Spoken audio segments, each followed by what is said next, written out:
help me welcome Mayor Robert Sabonjian.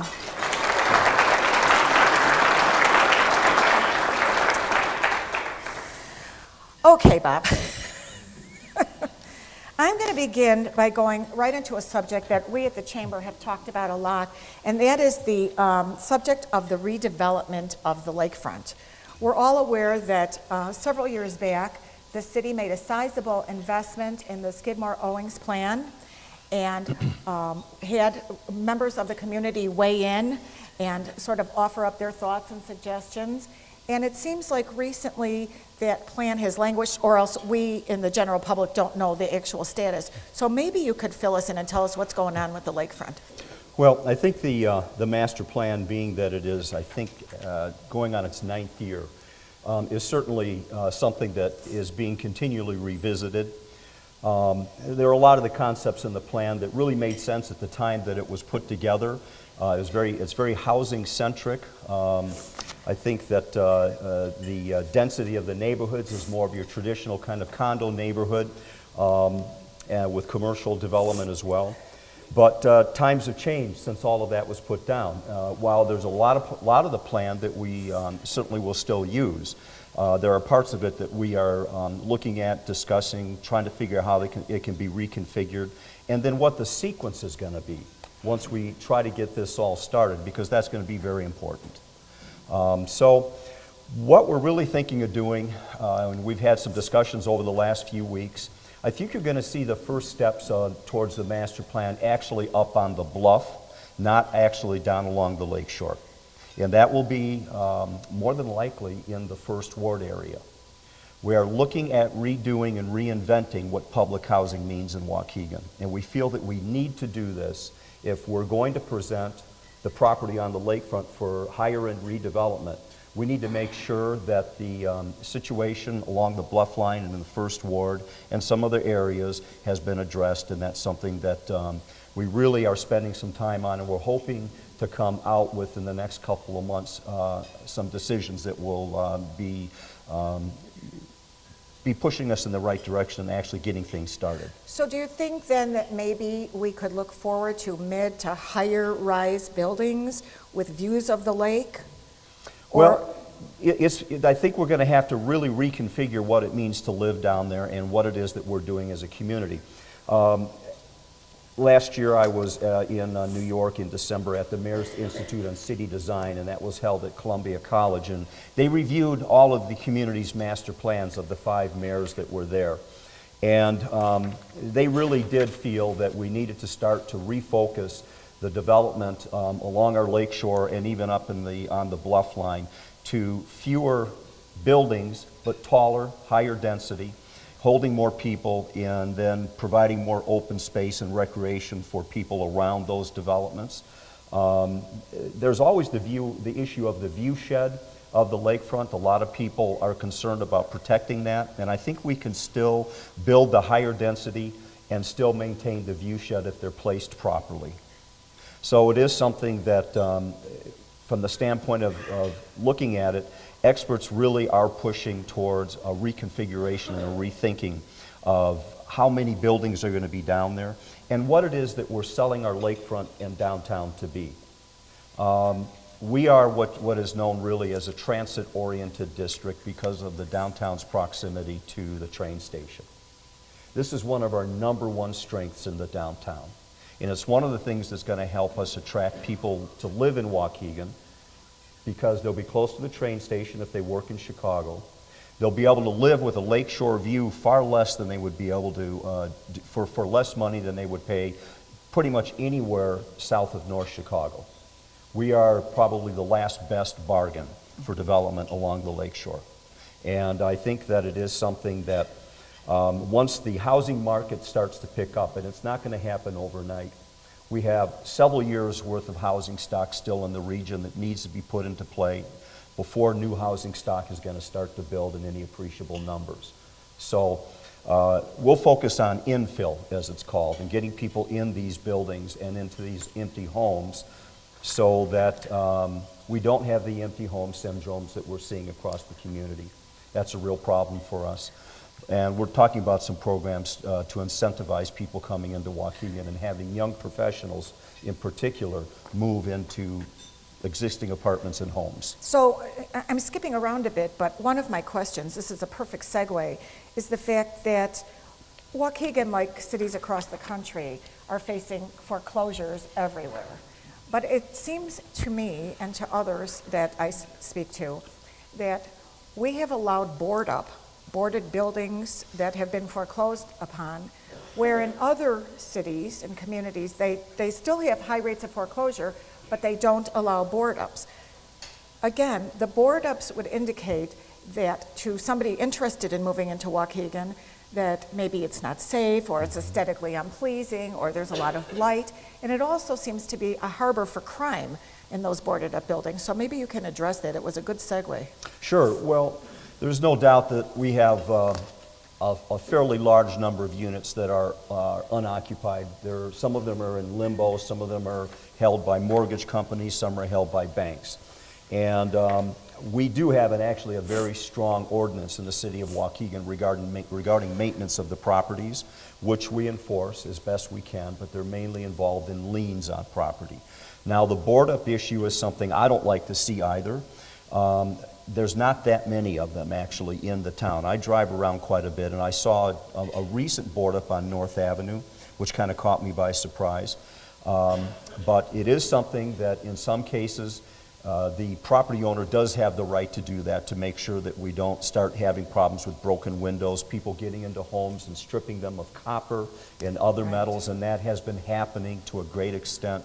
We had one individual that went through our downtown like a locust and just seemed to grab up every inch of copper piping that he could find in the buildings down there. So, but you know what we really need is we really need the banks to work with us and to work with the people who have the loans, do more cramming, change the loan structures, work harder to keep people in their homes so that we don't have to struggle with this issue across Waukegan. We need the banks to be our partners. I have homes on either side of me that are empty, and one is owned by Wells Fargo, one is owned by Bank of America. I've made multiple calls to those institutions and received no responses at all. We ended up cutting the lawn to the one to the south. The city came and cut the lawn to the north. Now, we've been very patient in regards to the level of, I would say, frustration that we feel about what's going on. And we are looking at making our ordinances even more strict. I've asked my lawyers to look into the possibility of even allowing property to fall apart, allowing property to be a detriment to the neighborhood, allowing property to be taken over by gangs. That might be an act of criminality. And it's something that we're thinking about. We cannot have this in Waukegan. Well, you've given me another perfect segue, and that is, I want to touch on the subject of crime. I think most of us are aware that unfortunately, not too long ago, a gentleman from Waukegan lost his life in an incident in front of his own home.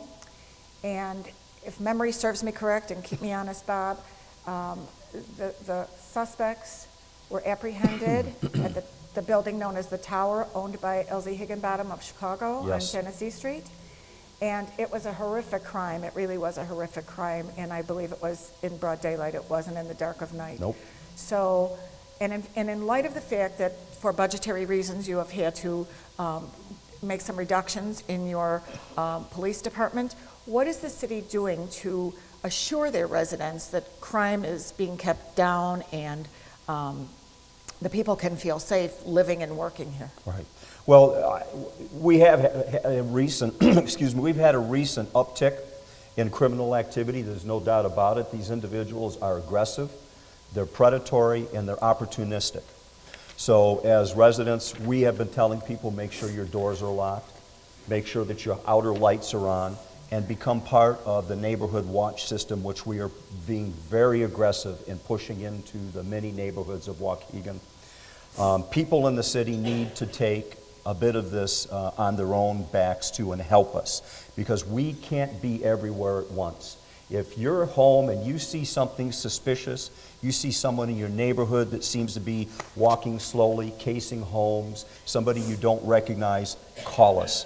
We will come. We will find out what's going on. Now, we had to lay off 8 police officers. It's not something I wanted to do.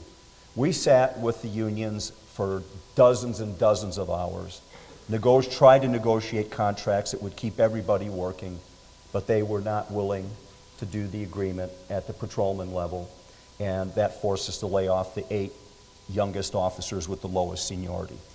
Now, the other problem that we have are 12-hour shifts. The patrolmen fought and fought, and it ended up costing us a lot of money from the legal side for 12-hour shifts. And the problem with that is it doesn't work. You have officers spread out during the day, during the times when there's less amount of crime. And you really need them focused in the middle of the day. You could do a 12-hour shift in the middle of the day that would put more officers on the road and get them more out into the neighborhoods and be more effective and have more numbers. And that's something that we're working on. The chief and I have been discussing what you call an overlay shift, which would be to take people from the first 12 and the second 12, pull them out and put them in a middle shift so that there's an overlay. Because after 2 o'clock in the morning, we don't need as many police officers. And before 2 o'clock in the afternoon, we don't need as many police officers because the kids are not out in the streets after school. So it is something that we are working on. And if I could add, Please. we have signed the paperwork for the COPS grant, and it's gone into the federal government. The problem with that is that there is what they call an out year in the agreement. The 4th year, the city has to pick up the entire cost of all the officers that are brought back, and we don't have the money to do it.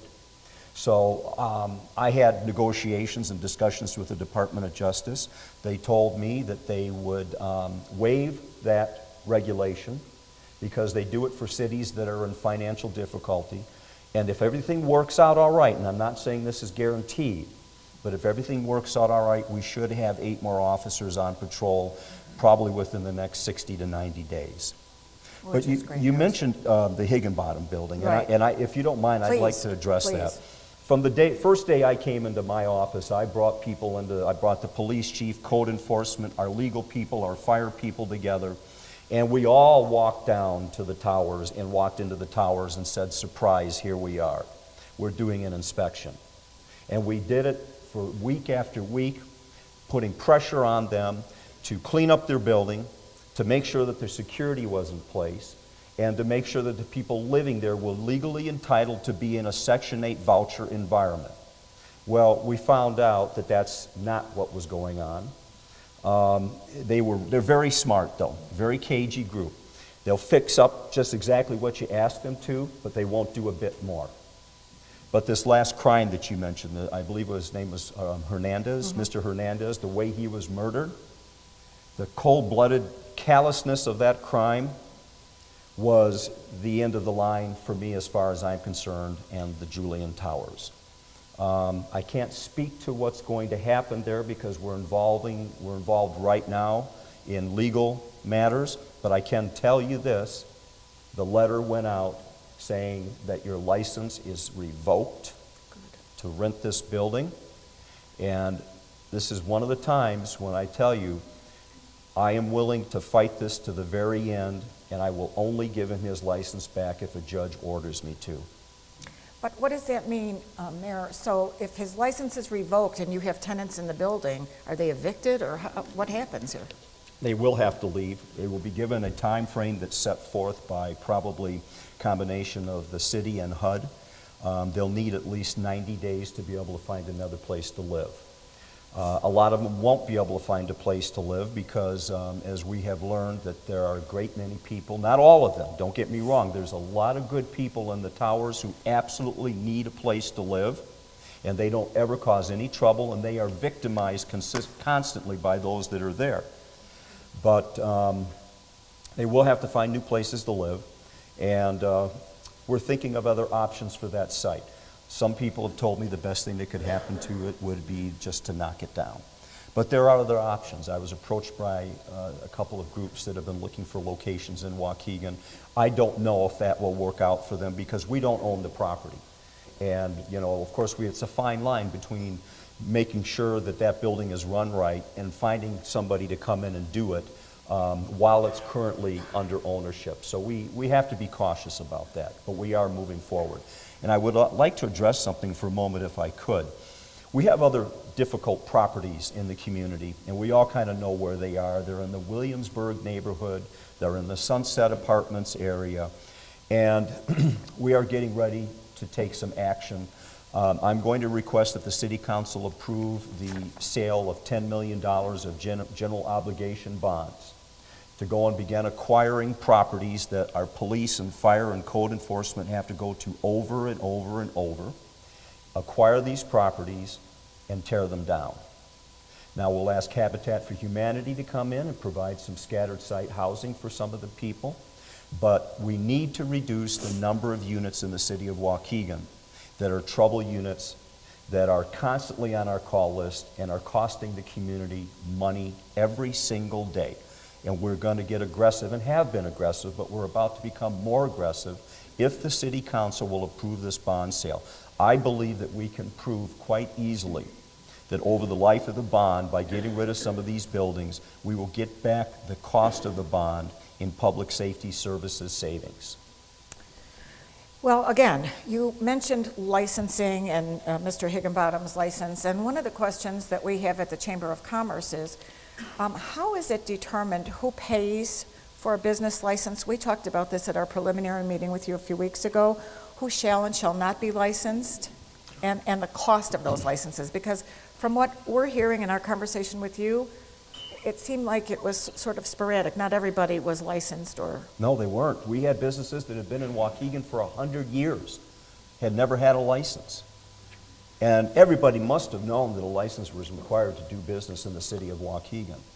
So when I came in, I discovered that there were hundreds of businesses without licenses across the city. There was a stack of paper this tall on the Director of Licensing's desk of work that was undone.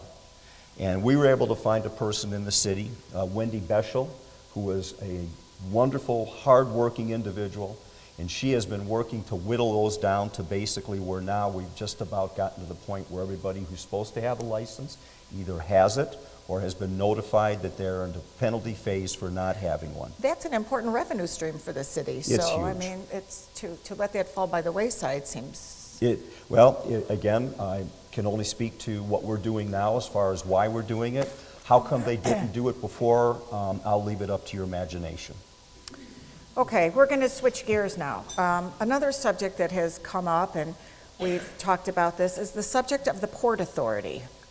And not everybody here, in fact, I would assume most people don't know exactly what the Port Authority is, what they do, and who serves on the board of the Port Authority, and how they get those appointments. How does that happen? Well, the Port Authority's area of concern includes the area of the lakefront where the harbor is. And they go 40 feet in from the harbor line, so they have a fairly good chunk of area that they are responsible for overseeing. They are responsible for maintaining the docks. They are responsible for maintaining the harbor so that boats can get in and out of it properly, or at least making sure that it is maintained. It is still a federal port. It is still a port of refuge, and it is still considered a deep water shipping port. Right now, the harbor is silted in. Nothing is getting in or out. That came from the storms that we had late last year where we had the 50-foot waves. Well, we had just had the harbor dredged a few weeks before that, and it closed it right back up again. Now, we were able to secure the funding.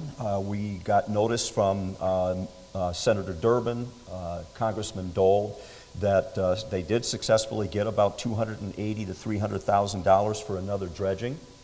But we've also been told that that's the last one. The feds are abandoning ports the size of Waukegan. Unless they bring enough shipping tonnage through them, they are turning their back on those ports. Now, there's going to be a fight about this, and we are working with a lot of the other local port authorities between here, Wisconsin, Michigan, who are all fighting this because we believe that this was designated a federal port, and as a result of it, they have a legal responsibility for keeping it open. Now, a lot of people don't know the Army Corps of Engineers, whose duty it is to maintain the ports, charges for every bit of tonnage that crosses Lake Michigan. There are billions of dollars in this fund right now. And that money is not being spent as it should be by maintaining these smaller ports. To get them to do it is like pulling their teeth, and it's been very difficult and frustrating. We are hoping that Congressman Dole, Senator Durbin, will work together to make sure that as a permanent part of the Army Corps budget, they will maintain as many of the harbors as they reasonably can. Now, there may be some times where the Port Authority and other local bodies of government, as well as the commercial businesses, may need to kick in, and we'll have to see how that is arranged. But who sits on the board of the Port Authority, and how do they become part of that, and what authority does the Port Authority have? Well, the Port Authority is limited to the harbor and the airport, and they draw their revenue only from fees. They do not have taxpayer money coming in like the city does from the property taxes. But I think we're getting to the time where we're seeing what's happening with the federal government, where they're going to have to start to move towards taxing the general community just like any other body of government would. So they can have enough money to maintain their port, to replace the existing piers and equipment that needs to be fixed, and to work a little bit harder on some of the other projects that they have down there, and they have the sources to do it. The people that are appointed to the Port Authority, the mayor has a certain number of appointments, and the state has a certain number of appointments. So it's kind of a balancing act. When I appointed people on there, I looked for people who had business background, who understood how to manage money, how to help manage an operation like the Port Authority. I admit that there have been one or two people that have been on there that didn't show up, so we took them off and found someone else to take that job. And they are showing up, they're doing their job. The authority of the city over the Port Authority is pretty much negligible, other than a partnership. And I will say that before coming in, the Port Authority felt under siege, and there was not a good relationship with city government. But I am very close to them. I know Duncan very well, and he and I have been working consistently since I was on the county board to get the harbor cleaned up with PCBs and keep it dredged and expanded, and to get the Waukegan Airport expanded so that that longer runway can be put into place, go over Green Bay Road, and allow planes to take off with a heavier load of fuel so that it can fly directly from Waukegan to Europe or South America. Wow. Okay, thanks. I'm going to switch again. I'm going to sort of turn the tables a little bit because, again, when I met with the mayor, in addition to talking about all these subjects of interest that affect our community and about which many of our residents are very worried, I would be really remiss in not asking the mayor to speak to all the good news that's going on. And trust me, there is some good news going on in the city. And so I'm going to start, and I'm going to read this so I don't mess this up, Okay. but back in December, if I got the story right, you attended the Institute on City Design Yes. in New York. Yes. I would like you to please share with the audience some of what you told us at our preliminary meeting about the good things, the takeaways that came out of that. Yes. Well, you know, one of the things that they said is that that this is such a great opportunity, what we have in Waukegan. It's just astounding that it is almost only limited by our imaginations what can happen down there. But the topic that was focused on for Waukegan was tying together the lakefront with the downtown. We have a physical barrier in that bluff line. It's approximately 50 feet in height. And then after the bluff line, you have the Amstuts, then you have the train tracks. We need to find a more effective way of getting people from our downtown down to the lakefront, and from the lakefront up to our downtown, because we want to create this symbiosis between the two groups so that people that are downtown will know that they can go across the tracks easily, they can get down the hill, they can get on a shuttle, be taken to the beach or to the harbor, and the same thing for coming back. So one of the things that we talked about, and I put this in my report just as a, gee, wouldn't this be amazing if we could do this? And that would be to put a cable car that goes from our downtown and ends up at North Beach with a stop on the South Harbor and then over to the North Beach. Now I knew that this was a nearly impossible concept. It was put in there as a, what if we had no limitations on our resources?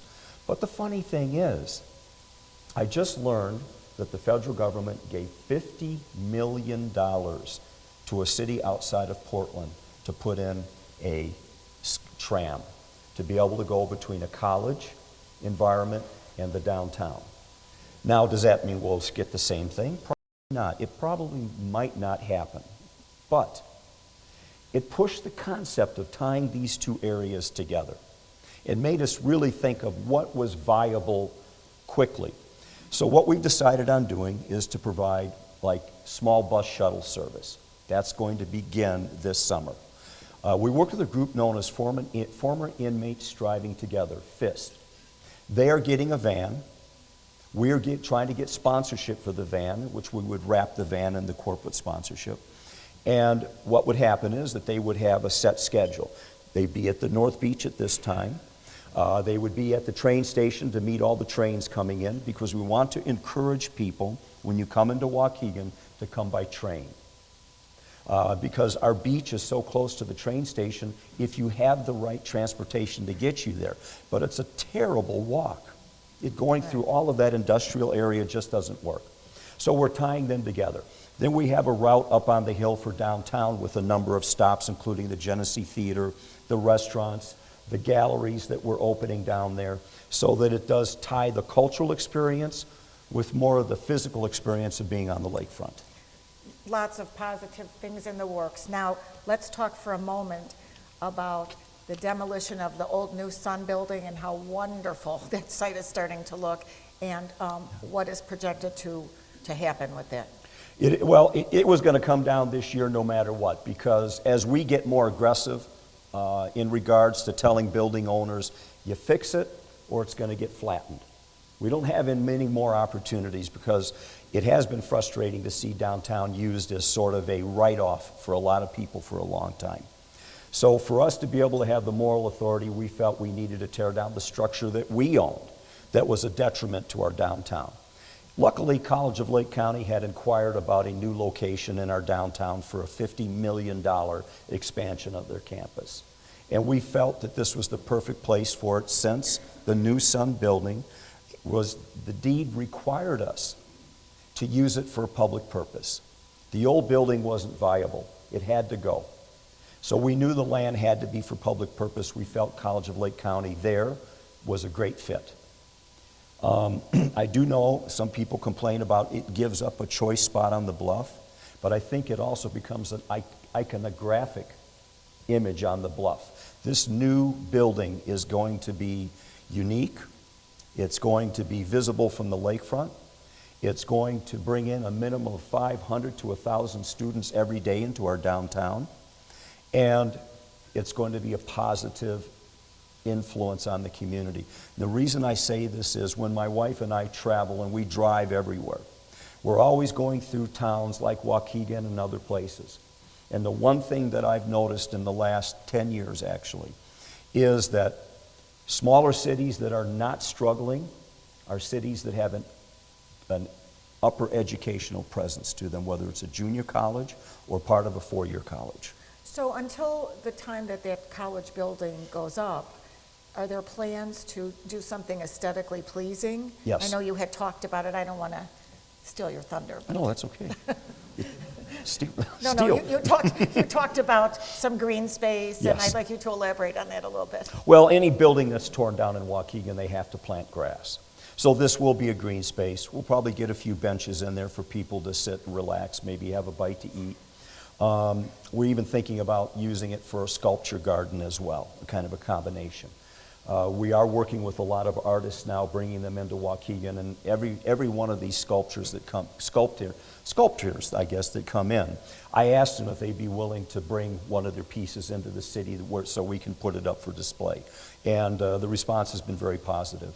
So we'll look and see what we can, and the same thing will happen over at the old Madison Avenue site too. That will be greened up. What are you going to do, though, if you bring in 500 to 1,000 students, which sounds wonderful, and it will hopefully help our businesses to prosper? What are you going to do for parking? Because one of the big complaints that we hear is that the students now take the parking spots on the street, so when you're trying to get to one of the restaurants or do business on the street, there's no place to park. You're right. And the meters, I know it's a big issue for many years, so what would be the plan? Well, part of it is that there is a parking lot right next to it. And that is, we're going to push those students into that parking lot, as well as the other municipal lot to the north. We've also talked about the concept of selling the parking lot to the college and letting them take it over and maintain it. If they want to expand it, it can take at least, I believe, one more level on the existing structure. But we also need to work with the College of Lake County so that they get their students in the mindset that they know that they're not supposed to park on the street. When I went to college at Northern Illinois University, I was told where I could park. And I had to park there. And if I didn't park there, I got tickets. And if I had tickets, I didn't get my grades at the end of the semester. Exactly right. And CLC needs to take that same approach. We've discussed that with Dr. Weber. He is taking that back for discussion to his board. But we would be willing then to create an ordinance that basically says no College of Lake County student parking allowed on Genesee Street, and push them into the garages, as well as pushing some of the students into the public transportation line that runs from Waukegan to CLC. And it's a real catch-22, because you want the businesses, you want all the kids down there, but then those that aren't students trying to get into those restaurants and businesses have no place to park. They get disgusted and they leave. Yep. So hopefully Jerry Weber will get on board with this. I think he will. You know, I have to say that we have a great partnership with CLC. And we have a good relationship with him. Jerry and I have been working on other projects for actually several years. We're both very much into green energy. We go to a lot of conferences, and actually we've talked about the possibility, not the fact that it's going to happen, but the possibility of siting the photovoltaic, which is the solar cell program, in that building, and then giving them some property to put up a solar cell site to do a little bit of training for their students. Of course, there's other programs we're hoping to get there. It's not going to be the same programming that you see now at Lakeshore. This is going to be actual classes with actual professors in the building. So we're moving a step beyond. That was the only agreement we were willing to have, was to make sure that they understood that we were not going to accept video classes, traveling professors, or whatever, however you want, commuting professors, that we needed them to be here and have offices. And this project is moving in the right direction. So we're all very excited about having this down there. And one of the most recent good news stories is the Karcher Hotel. Yes. And art space, and the arts community that is now developing at the south end of Genesee Street. I know that there's a group of hardworking folks. Main Street's very involved in art walks and getting people down there and opening new galleries. So tell us what's going on. Well, that's something that is very exciting. And let me just say off the top here that I've taken some heat for some people for focusing on bringing people into Waukegan. I've had some criticism saying, well, you know, he's doing this and ignoring the public safety aspect of his job, and that is absolutely not true. Truthfully, the more people you have downtown, the safer it is. And that's starting to show. I would encourage every person in this room to come into Waukegan on the third Saturday and see what is happening down there. In January, we had a perfect storm of culture. You had the Russian Ballet, the Prima Ballerina was there. You had Clockwise Theater, our small local theater, had a play going. You had music, you have great food, you have art in the galleries, and you could not find a place to park on Genesee Street on a January night. Now, those of us that have grown up in Waukegan will think back at how long it's been that something like that has happened. And these are not people from Waukegan. These are people from all over. And they're coming up from the North Shore. They're coming from Chicago. Billy Corrigan from Smashing Pumpkins came. He had the time of his life. He went back and said, I'm going to tell people about this. It's an amazing energy. And we have some great volunteers that are working very, very hard to make sure that each one of these Art Walk events is different and is exciting and safe. I will tell you that the gallery that we opened in the city garage, the Urban Edge Gallery, has over 500 visitors each one of these events. At today, right now, we have almost $1 million of artwork in that gallery. We have artwork from a painter from Europe. We have local artwork. You've got to get down and see this. This is not what you're used to seeing in Waukegan.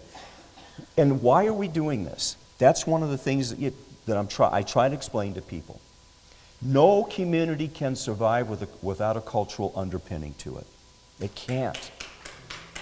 Yep. So, and because businesses won't locate there.